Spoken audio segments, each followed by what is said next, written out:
welcome back to the channel. It's Jan here again, and I've got Neil with me, and he's trying to wave. Don't wave, just say hello. Hello. And we're back in the car. We're off adventuring again, and I'm just trying to think which is the better for you to give you, because I was going to talk to you today. It's 4th of December, so vlogmas 4, and it's a horrible, grey, nasty day, so you don't really want to see the road. You know, there's nothing to see here. We're on a motorway, it's just lots of cars, it's road spray, it's not very nice at all. So I thought, well, I could use this time while I'm sitting in the... Sorry, I was trying to cross my legs and there's not enough room. I thought I'd use this time while I'm sat in the car doing nothing to do my second monologue, as it were, my talking head about my Christmas memories from when I was a child, because although I don't do Christmas, which is why I really question whether I should do vlogmas at all, I've got a lot of thoughts and things happen around about Christmas. I've got memories that I could share with you leading right up to the point where I stopped doing Christmas, and why I have nothing to do with Christmas at all now, which may or may not be of interest to anybody out there. Anyone it doesn't interest, I expect, will have hit stop by now. Flash, go on to another YouTube. We've all got short attention spans these days, haven't we? But my very first Christmas memory must have been the Christmas before my 3rd birthday, and my birthday's 2nd of February, so I would be 2 and 10 months, and it's only like 6 weeks before my 3rd birthday.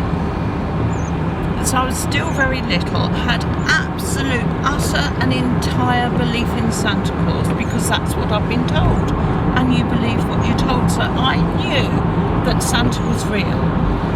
And Christmas in my childhood didn't last as long as it does these days. It didn't start nearly as early.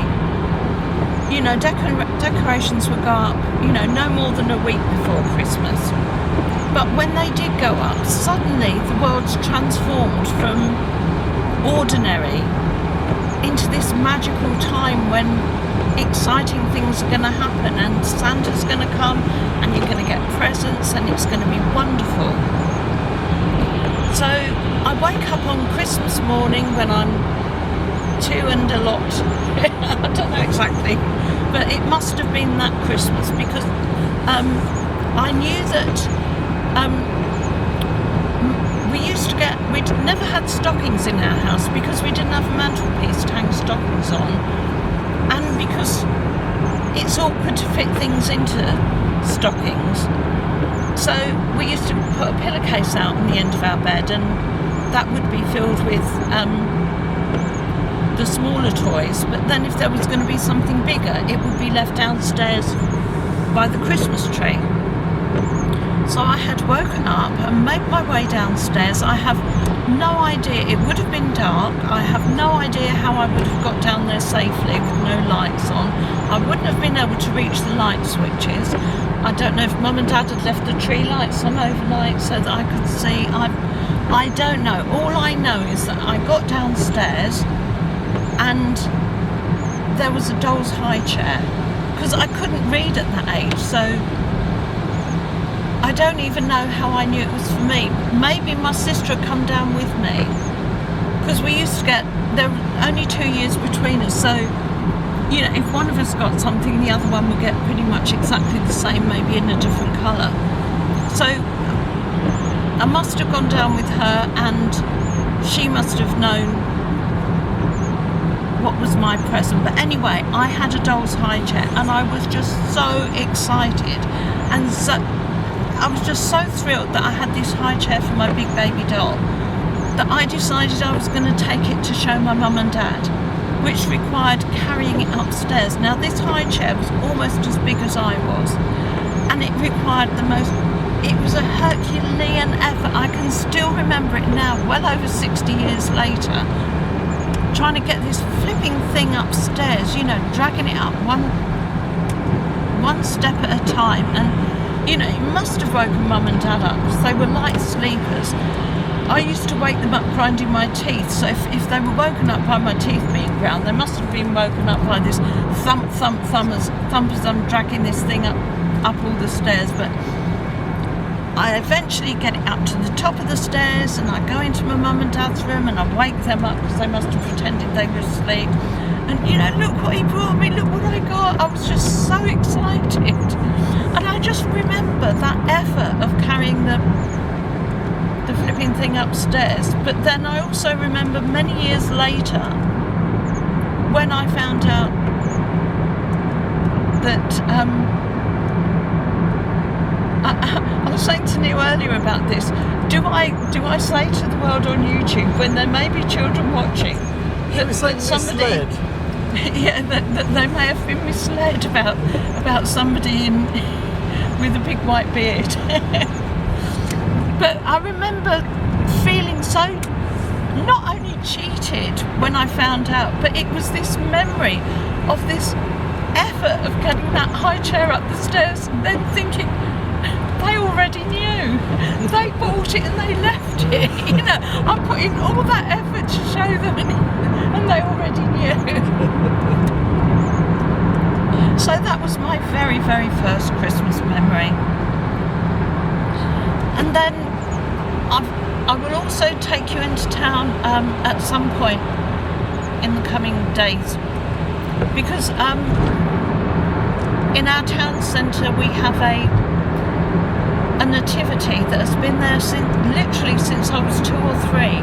It's been brought out every year, and it's like well, you'll see it. If it's there, I'll film it and you'll see it. And I'm hoping that it will be there this year, but and you know, I'll be able to film the town centre and the Christmas lights. I don't know what they've done for Christmas lights this year. The only thing that I found online was somebody who's done their house and garden is raising money for charity, and that made the local paper. But I don't know about town centre itself. And they also used to have the local Rotary Club, which was it's a club mainly for men who do charitable works, don't they? Would you say that's Rotary Club?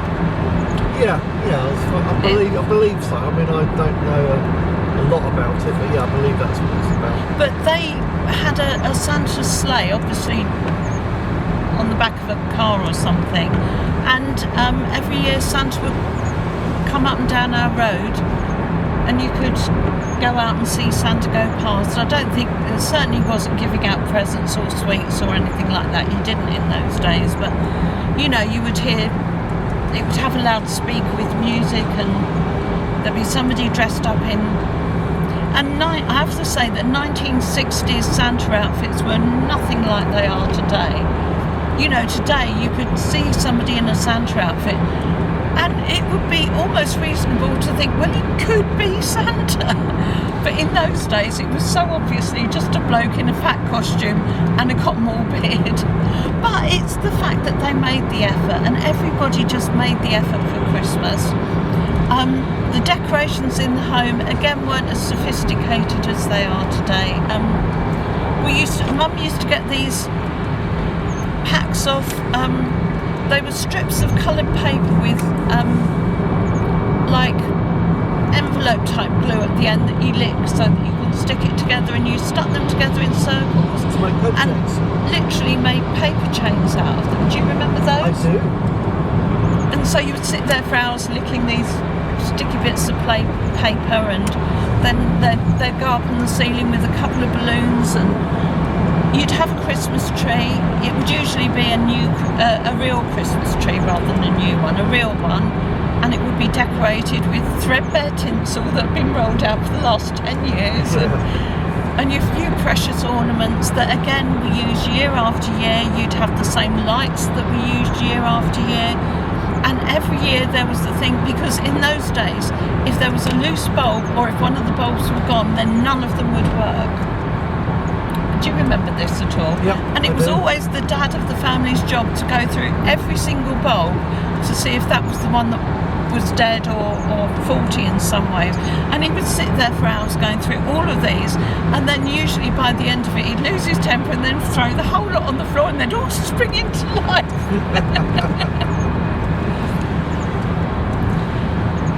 And you know, it was just a magical time having, you know, once the decorations, I just feel nowadays, children nowadays, when Christmas starts straight after Halloween, and you know, I know people who put trees and decorations up in October, and I think by Christmas Day they've got to be dusty and dirty and just so normalised that it's nothing special about Christmas Day. You know, they've had their presents under the tree for weeks, and they've kind of lost out the magic that I knew when I was a child. And forgive me if you're one of these people. I mean, everybody does it their own way, and you know, it's up to you exactly how you do Christmas. But personally for me, I feel that it loses some of its magic when that happens. And of course, as I got a little bit older and I was at school, you know, it was the infant school, you know, I started school at 5, so it would be 5 till 7. Those couple of years at infant school, again on the run up to Christmas, we would be learning Christmas carols, which in those days were always Christian carols. In fact, until a few years ago, I thought a carol had to be a Christian carol, whereas the actual dictionary definition of it is a Christmas song. But as a child, I always knew them to be, you know, Away in a Manger, Good King Wenceslas, Once in Royal David City. I'm trying to think of the others. What ones do you remember, Neil?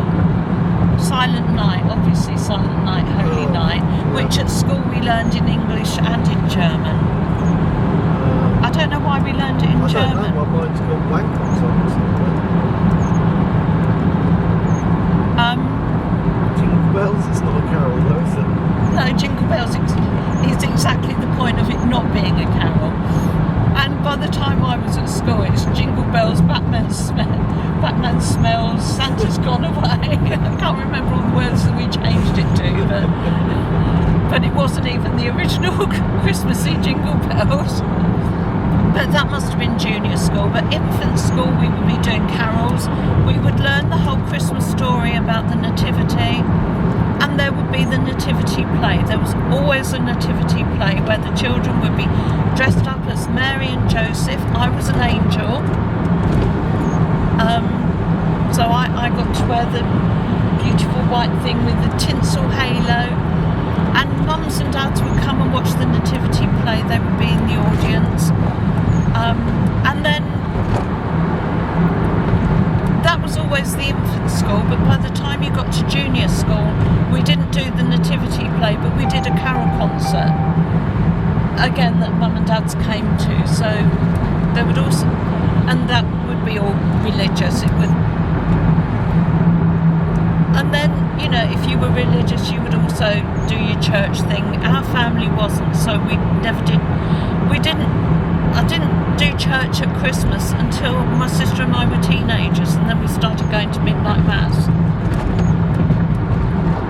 But I don't remember, my dad was not religious at all, and the only time I remember mum going to church on Christmas morning, she went on her own, not with us. So I don't know why I find it so hard to talk in a moving car. I think it's something to do with the movement of the car affects my breathing, but because at home I can sit and chat for half an hour without a problem, but I'm finding myself running out of Yeah, puff. sounds like you're running out of puff, doesn't it? Anyone would think I'm running. Or it's a Flintstone car and I've got my feet down through the bottom and I'm just scooting us along. So as I got older, Christmas, although it began to lose its magic that it had when I was a very small child,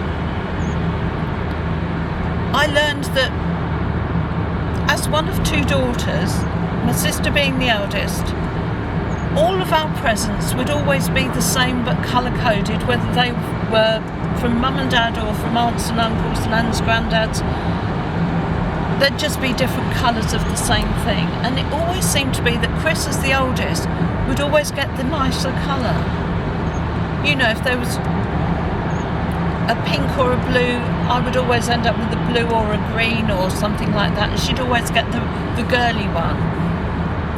And the older I got, and the wiser I got to this, and this is very naughty and I shouldn't really admit to it, but I knew that at a certain point of year there would be presents that were bought and wrapped up and hidden,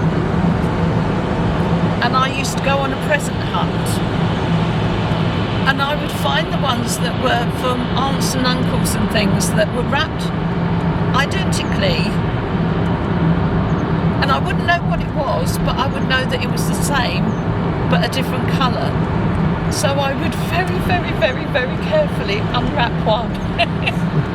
Just enough so that I could peek and see the colour, and then I would choose, and then I'd do the same with the other one. I'd choose which one I wanted and then put the label on that I wanted. Is that really awful of me? I mean, Chris always got the best things in our younger years, so is it really awful that when I got a little bit older I got what I chose? It's not that we had different presents and I chose the better present, it's just I chose the colour. Oh, I think you did. It was a better, colour. That makes it complete. Oh, and the other Christmas memory that I have that was really bad was going up to my nan and granddad's for Christmas dinner. So we'd driven up in the morning. It's a similar drive to today. It was about an hour and a half. I mean, nowadays to do exactly the same drive, it's good 2 to 3 hours because of the weight of traffic, but in those days it was about an hour and a half drive. And we'd gone there, we'd had our presents in the morning, and we both got typewriters, little children's typewriters, and we'd taken them up to show my nan. At least I'm pretty sure that they were bought at home. I don't think they were gifts from my nan. But what I do remember is on the way home, we'd already had dinner, you know, we'd had a whole day there, and we're on our way home, and my sister gets travel sick. And she was sitting there with her typewriter on her lap, and she was violently sick, and just filled this typewriter up with vomit. Which it was the sort of thing that you couldn't clean out. It was destined for the bin. So after that, I didn't have my typewriter, it was the typewriter, and I had to share it. And I was always so upset that, you know, that had been mine alone. Yeah. And, you know, that would have been mine to use whenever I wanted, and after that I had to use it when she let me. So I have to apologise if you're eating, because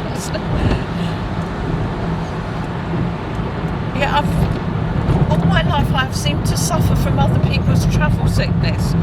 There was another time when I was going up to visit my nan, again in London, but this time I'm an adult, I'm driving, I've got my, I was engaged to David at the time. David was sitting in the front passenger seat, Tony was behind him, Laura was behind me, and then without warning, Laura did get travel sick, but without warning, all of a sudden she violently sick, right over the top of my head, is literally dripping over my face. I have to wipe it off the windscreen so I can see where I'm going and wipe it out of my eyes. We're going through South London, where there's an awful lot of a big black population in South London, and on a Sunday morning these black women go to church wearing these, you know, dressed really beautifully, and I've pulled the car over and there's all these people just looking at me, looking like something out of Carrie the film, and I've just thrown my purse at David and said, you and Tony just go in that shop and buy things. And by that I meant buy things, tissues, anything to clean me up. But as they've disappeared into the shop, I thought, I hope they don't come back with a packet of biscuits and a CD. And you know, all this time I'm trying to get all this mess off me. And then we arrive at my nan's house, and I just headed straight straight for the bathroom so that I could wash my hair, and she was an old lady, and I mean she was in her 90s by then, and she didn't even have shampoo because my cousin used to go to wash her hair. So I just had to use washing up liquid. It was the only thing we had just to clean my hair. But like I say, that's not even a Christmas memory. It's not a pleasant memory, and I'm sorry if you're grossed out by that. But if you want more stories like that, subscribe and hit the bell. Actually, there aren't very many more stories like that. But that's my Christmas memories and a little bit of digression for vlogmas 4. And I'm running out of breath, so I'm going to probably say goodbye. I'm just aiming it across to Neil so he can say goodbye as well. Bye. And we're still miles from our destination. I've also got the GoPro, which is actually filming the drive as an experiment to see if that's a better one than yesterday's video where I was holding this camera. I might upload that as well. There might be a vlogmas 4A and 4B. Who knows? By now, if I upload this and you see this, by now you'll know. Okay, take care. Lots of love, and I'll see you tomorrow. Bye.